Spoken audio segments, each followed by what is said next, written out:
તો બ્રહ્મા વિષ્ણુ અને મહેશ ઉત્પન્ન થયા. બ્રહ્માજીએ આ સૃષ્ટિની રચના કરી, પોતાના શરીરમાંથી 10 માનસ પુત્રો ઉત્પન્ન કર્યા. એમાં આંખમાંથી ઉત્પન્ન કર્યા એ ઋષિનું નામ પેલું અત્રિ ઋષિ. અત્રિ ઋષિ તે બ્રહ્માના, મરિત તે બ્રહ્માના, વશિષ્ઠ તે બ્રહ્માના, પલ તે બ્રહ્માના, પુલસત તે બ્રહ્માના, ઋતુ તે બ્રહ્માના, અંગિરા તે બ્રહ્માના, નારદ તે બ્રહ્માના અને દક્ષ તે બ્રહ્માના. આવી રીતે પોતાના શરીરમાંથી 10 માનસ પુત્રો ઉત્પન્ન કર્યા. અત્રિ ઋષિ અને મહાસતી અંશ જોયા, જેમણે 10,000 વર્ષ તપસ્યા કરી.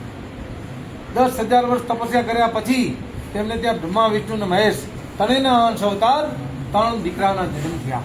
મોટા દીકરા ગુરુ દત્તાત્રેય, બીજા નંબરના દીકરા ગુરુ દુર્વાસા અને ત્રીજા નંબરના દીકરા જેના 2 નામ હતા.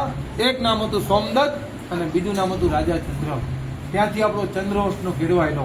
ચંદ્રના બુદ્ધ થયા, બુદ્ધના આયુ થયા, એના પુરુરવા થયા, એના 9 રાજા થયા અને એમના રાજા યયાતિ રાજા થયા. યયાતિ રાજાના પણ 2 પુત્રો થયા, પુરુ રાજા અને યદુ રાજા. પુરુ રાજામાંથી પાંડવ વંશ અને કૌરવ વંશ થયો.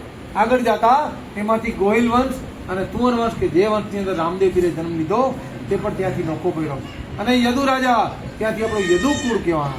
બ્રહ્માજીથી 56મી પેઢીએ શ્રી કૃષ્ણ પરમાત્મા તેને આપણા ચંદ્રવંશની અંદર જન્મ લીધો છે, જે તમારા દાદા છે બાપુ. શ્રી કૃષ્ણ ભગવાન જેમનો જન્મ મથુરાની કાળકોટડીમાં થયો, કારણ કે એ તો બધી એમની લીલા હતી. ત્યાર પછી વાસુદેવજી રાતે 12 વાગ્યા જન્મથી એટલે કરંદિયામાં બેસાડી અને દીકરાને લઈ અને પોતાના મિત્ર રાજા હતા ત્યાં બાળકને મૂકી આવ્યા. ત્યાં પણ એક બાળકનો જન્મ થયો હતો. એને કરંદિયામાં લઈને રાતોરાત પાછા વાસુદેવજી આવી ગયા. સવારનો પોર થયો, બાળકનો રુદનનો અવાજ આવ્યો. પહેરેદારો જઈને કંસ રાજાને કીધું કે 8 અવતાર 8મો અવતાર જન્મી ચૂક્યો છે. પણ એ ખબર નહીં કે ભગવાનની લીલા થઈ ગઈ છે, બાળકની અદલા બદલી થઈ ગઈ, એમને ખબર નહીં. એટલે દેવકીબાના ખોડામાંથી બાળકને ઝટવી, જેમ 7ને પથ્થર પર પછાડીને માર્યા હતા તેમ હું 8માને પણ પથ્થર પર પછાડી અને એનો વધ કરું. ત્યાં તો આકાશમાંથી ઝટકી એ બાળકી રૂપ હતા. આકાશમાંથી અંદર આકાશની અંદર વીજળી બની અને યોગ માયા કહેવાના મહામાયા રચી એટલે નામ પડ્યું મહામાયા. એમાંથી શબ્દ અપ્રસ થયો અને નામ પડ્યું મોહમાય.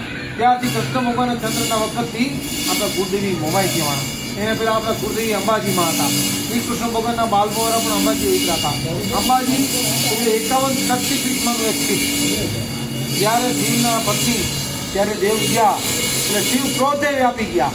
પોતાના પત્નીનું નિષ્ણાંત જે અંબાઓ લઈ અને આમ બ્રહ્માંડની અંદર પ્રલય કરવા માંડ્યા. તે વિષ્ણુજીએ યુક્તિ કરી કે આમનો ક્રોધ શાંત નહીં કરવું તો પ્રલય થઈ જાય. એટલે માતાજીના નિષ્ણાંત જે હતો એના 51 કટકા કર્યા. એ 51 કટકા જ્યાં જ્યાં બ્રહ્માંડ ઉપર મળ્યા એમાંથી 51 શક્તિપીઠ ઉભેલી. એમાં જે હૃદયનો ભાગ છે એમાં અંબાજી, મસ્તકનો ભાગ એમાં હિંગળાજ, લાસવેલા નામનું ગામ છે, સિંધ પ્રાંતની અંદર બલુચિસ્તાન પ્રાંત કહેવાય છે, એમાં હિંગળાજ કહેવાના. એટલે એ મહામાયાએ કીધું કે તને મારનાર તો ગોકુળ પહોંચી ગયો છે, હું તો મહામાયા છું. આટલું કહી અને અંતર ધ્યાન થઈ ગયા. આ બાજુ ચંદ્ર રાજા જેઓ પોતાની ગાદી ઉપર આરૂઢ થયા. બ્રહ્માજીથી 56 પેઢી શ્રી કૃષ્ણ ભગવાન, કૃષ્ણ ભગવાનના મોટા દીકરા જેનું નામ પ્રદ્યુમ્ન રાજા, અને પ્રદ્યુમ્ન રાજાના દીકરા તેનું નામ અનિરુદ્ધ રાજા હતું. અને જેમના લગ્ન થયા હતા એ જૂના વખતમાં એ મિશ્ર દેશ કહેવાતો. અત્યારે દેશનું નામ છે ઇજિપ્ત દેશ. ત્યાં સોનિતપુર નામનું ગામ અને બાણાસુર રાજાના દીકરી બા જેનું નામ હતું ઓખાબા, એમને અનિરુદ્ધ શિવાપુ હારે એમના લગ્ન થયા. અને જ્યારે યાદવાર સ્થળી થઈ ગઈ ત્યારે એક જ પોતાના પિતાજીને ઘરે ઓખાબા ગયેલા એટલે એક જ વર્ષ એમના પેટની અંદર ઉતરી ગયો તો આવી અને ગુરુ દુર્વાસાની માફી માંગી, તમે દયા કરો તો અમારો ચંદ્રવંશ રહે. એટલે દુર્વાસા ઋષિએ વજ્રનો ઘોડો જે મંત્ર દ્વારા સિદ્ધ કરી હવનની અંદર કે તમારી નાભી ઉપર રાખજો. વજ્રના ઘોડાને નાભી ઉપર રાખ્યા પછી પૂરા દિવસે એ દીકરાનો જન્મ થયો. એ દીકરાનું નામ પડ્યું વજ્રનાભ. ત્યાંથી આપણો ચંદ્રવંશનો ફેરો આવેલો. અને વજ્રનાભ પોતાના મામા એટલે કે નાના બાબુની ગાદી ઉપર ગયા.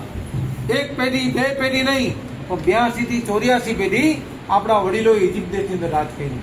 વજ્રનાભ કરી અને છેલ્લા રાજા દેવેન્દ્ર થયા. એ વખતે એમ કહેવાય છે કે મુસ્લિમ ધર્મનો ઉદય થયો.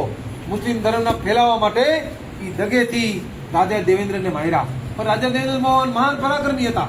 પાછળથી એમને માર્યા અને 4 ભાઈઓને કે ઇસ્લામ ધર્મનો અંગીકાર કરાવો. એમના 4 દીકરા હતા, અશ્પાદ, ગજપાદ, નરપત અને ભૂપાદ. ત્યાં માના હાથે પહોંચી ગયા. માં આગળ તો કોણ વાર વાતો કરી શકે. ત્યાં બાદશાહ પોતાની પાછળ આવ્યો, પોતે વાંધ્યો હતો. એક દીકરાએ અશફતે ત્યાં જઈ અને ઇસ્લામ ધર્મનો સ્વીકાર કર્યો અને પોતે એ ગાદી પર બેઠા. ત્યાં આજનું અફઘાનિસ્તાન કહેવાય છે ત્યાં. એમાંથી આખો ચગદા મોગલ વંશ થઈ ગયો અમારા ચોપડાથી અને હિન્દુ ધર્મથી વારા થયા. હવે 3 દીકરા હતા. માને કીધું કે માં અમને આશીર્વાદ આપો. બામણામાં બરાબર એટલે તલવારના બળ ઉપર અમે નવો પ્રદેશ કબજે કરી. માતાજી આશીર્વાદ દીધા. બીજા નંબરના દીકરા ગજપત ત્યાંથી રવાના થયા. આવી અને ગઢ ગિરનાર કબજે કર્યો અને જુનાગઢની ગાદીએ બેઠા. એમાંથી ચુડાસમા, સરવૈયા, રાયજાદા અને ચોથી અટક રણા પડી. જે ભરૂચની બાજુમાં દહેજ બંદર છે ત્યાં 15 થી 18 ગામો છે. ચુડાસમાના ચોથા ભાઈ છે. ત્રીજા નંબરના દીકરા જેનું નામ નરપતજી બાપુ, જેઓ 32 લક્ષણા હતા અને અજાન બાહુ હતા. ડાબો ને જમણો બે હાથમાં શસ્ત્ર લઈ અને ધીંગાણું કરતા અને એમના હાથે ગોઠણથી હેઠે પોકતા, તેને અજાન બાહુ કહેવાય. ઈ માના આશીર્વાદ લઈ ત્યાંથી રવાના થયા. આવી અને ગિજની કબજે કર્યું. ત્યાંથી રવાના થયા. ઈરાન કબજે કર્યું. ઈરાનનો બાદશાહ પગે પડીને બોલ્યો કે તુમ તો બડે જાહમ હો. જાહમ પછી જામ કહેવાનું. જામ એટલે વિશાળ, ઘણું અને તાકાતવાળા પુરુષ હોય જેને જામ કહેવાય. એટલે જામની પદી પડી. થોડોક સમય ત્યાં ગિજની મેં રહ્યા. પછી એમ થયું નવો પ્રદેશ કબજે કરું. પાછા સિંધ મલકની અંદર આવી, જે હાલનું પાકિસ્તાન કહેવાય છે. ત્યાં ફિરોજ શાહ બાદશાહને મારી અને ત્યાં ગાદી સાહેબી. એના દીકરાનું નામ હતું સાંપતી ઉર્ફે સમાજી, જેના ઉપરથી સમયનગર નામનું શહેર વસાવ્યું અને આપણી અટક એ વખતે સમા પડી. ચોથા નંબરના દીકરા ભૂપત, એ માના આશીર્વાદ લઈ સીધો મારવાડનો માર્ગ લીધો. ત્યાં જઈ મોટો ગઢ બનાવ્યો. ગઢ દિલ્હી, ગઢ આગ્રા, અધગઢ બીકાનેર, ભલે ચણાવ્યો ભાટીએ તો ગઢની જેસલમેર. એ જેસલમેર નામનું ગાદી સ્થાપી અને ભાટી રાજપૂત એમની અટક પડી. હવે નરપતજી બાપુથી 13મી પેઢીએ બેરડાના 2 દીકરા જન્મા. અહીંયા કઈ બેરડા, હિન્દી ભાષા બેરડા કે ઝાડા, કોઈ છે ને હિતા ઝાડે જો કીધું હિતા ઝાડે જાય. ત્યારથી ઝાડાજીથી આપી અટક ઝાડે જાય. અને જે એના ભાઈને 2 દીકરાને ખોરે બેસાડ્યા, એ 2 ભાઈનું નામ હતું લાખાજી અને લાખિયારજી. સિંધ મલક મૂકી અને કચ્છ જેથી અંદર પગ મૂક્યો અને પેલી ગાદી જે સ્થાપી એનું નામ પડ્યું લાખિયાર વીરા. કારણ કે લાખાજી ગાદીએ બેઠા, પોતાના ભાઈનું નામ અમર રીએ એટલે લાખિયાજીના નામ ઉપરથી લાખિયા વીરા કહેવાનું. ત્યાર પછી એમના દીકરા લાખાજી બાપુના દીકરા રાયધણજી બાપુ હતા. એ બીજી પ્રજાએ જેને કીધું કે બાપુ તમે અમને અમારા આ જતોના ત્રાસમાંથી છોડાવો તો તમે અમારા રાજા. એટલે એને જઈ અને ધીરોધર ડુંગર છે બાજુમાં લાખેરની આગળ, ત્યાં ગરીબનાથ બાપુની સમાધિ. એમને આશીર્વાદ દીધા કે જા દીકરા, તારા લલાટની અંદર આ કાંઠેથી સામે કાંઠે સુધી તારા સંતાનોનું રાજ્ય કર્યું. એના 4 દીકરામાંથી આ બધું થયા ને, એટલા જાડેજાથી 4 દીકરામાંથી થયા. આશીર્વાદ મળ્યા એટલે આખા કચ્છ દેશ ઉપર રાયધણજી બાપુએ સત્તા જમાવી. સત્તા જમાવ્યા પછી પોતાના છાપા ઉપર ગુરુની નિશાની રાખવા માટે એ ગુરુની નિશાની લાલ કલરનો કટકો રાખતા. લાલ કલરનો કટકો એની ગુરુની નિશાની માટે. એટલે કચ્છમાં અમારે લાલ કલર ને રત્તો કલર કહે. શું કહે? નામ પડ્યું રત્તો રાયધણજી. અને કચ્છની અંદર ગાદી સ્થાપી લાખિયાર વીરા. પછી એમના 4 કુંવર થયા. જેમના બાપુ રત્તા રાયધણજીના 4 કુંવર થયા. 4 દીકરા મોટા થયા. એટલે એમ દીકરો અમારા દેશ 4 કચ્છની અંદર 4 ગાદીના ભાગ પાડ્યું. મામૈયા માતંગને બોલાવ્યા, જે આપણા કુલગુરુ હતા. રક્તનું તિલક કરી અને ગાદીએ બેસાડ્યા. મોટા દીકરા દેદાજી, એને કંથકોટ નામની ગાદી દીધી. બીજા નંબરના દીકરા ગજરજી એટલે કે તમારા દાદા, જેને 12-13 નામની ગાદી દીધી. ત્રીજા નંબરના દીકરા ઓઠાજી, પ્રથમ લાખે વીરા, પછી એમને કચ્છની મોટી ગાદી ભુજની ગાદી મળી. ચોથા નંબરના દીકરા હોતીજી, જેને રેહા ને બંદરા ને તોમડી ને વગેરે વગેરે ગામો મળ્યા. આ 4 ભાઈના ઘરા વેચાણા. એટલે 4 ભાઈઓ કીધું કે અમારે કુંડળી તો મોમાય, તો અમારે ઘર કરવા ક્યાં જવું એ પણ તમે કયો. એટલે જ્યાં જ્યાં ગાદી હતી મા જગદંબા બિરાજમાન હતા. એટલે કંથકોટની બાજુમાં રવરાય રવેચી રમ નામનું ગામ છે. અહીંયા રવેચીમાના બેસણા છે. દેદાણી જાડેજાને કીધું કે આજથી તમારા કરદેવી રવેચીમાં. 12-13ની બાજુમાં માતાના મઠ માં આશાપુરા, એમને કીધું આજથી તમારા કરદેવીમાં આશાપુરા.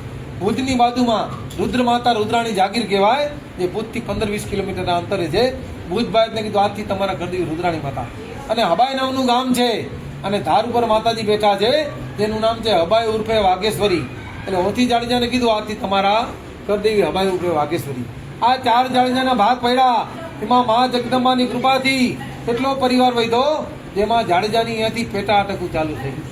હરદ્રોળ ને કાના ને કુંબર ને હાપા ને તોતા ને રાવ ને દલ ને જીયા ને સાહેબ ને ખેંગા ને કાયાણી ને વિભાણી ને કિમાણી ને ડુંગરાણી ને લાખાણી ને જસાણી ને ભારાણી ને ભીમાણી ને બારાત ને બુટા ને હોથી ને દેદા ને મોર ને વરમસી ને મોકરસી ને પૈયા ને ઉસ્તિયા ને વડિયલ ને હરદ્રોળ ને ખંડેરિયા ને રવાણી ને જાડા ને આમર ને આ વગેરે વગેરે સાકુ બાપુજીના નામો પર ચૂંટાઈ અને એ અરસામાં